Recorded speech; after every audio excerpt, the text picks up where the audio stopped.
Una vera bomba è esplosa questa sera a Napoli, e i tifosi sono già in allerta.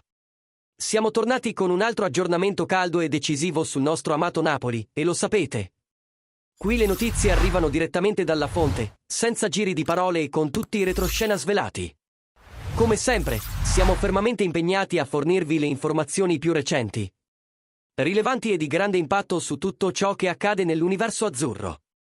Quindi, prima di immergerci in questo contenuto che sta scuotendo i retroscena del club, approfittatene subito per mettere un like, iscrivervi al canale e attivare il campanellino, perché non vorrete perdervi nessun dettaglio di ciò che sta per arrivare.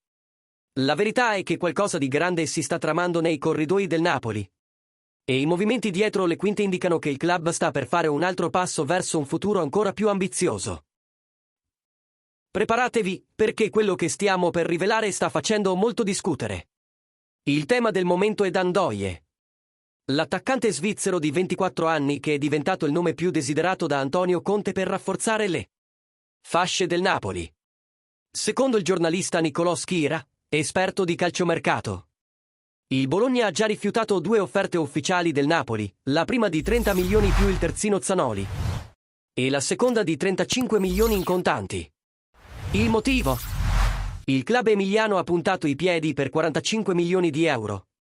Cifra che riflette non solo il talento già comprovato di Ndoye, ma anche il suo potenziale di rivalutazione.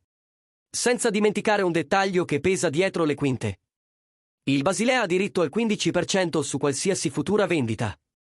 E questo limita i margini di profitto del Bologna, che ora gioca duro per non andare in perdita. Inoltre, l'allenatore Vincenzo Italiano considera Ndoye un elemento centrale dell'attuale rosa, il che rende la trattativa ancora più complessa. Da parte napoletana, però, c'è fiducia. Il giocatore ha già dato chiari segnali di voler difendere i colori del Napoli, e tutto indica che vede di buon occhio l'opportunità di lavorare con Conte.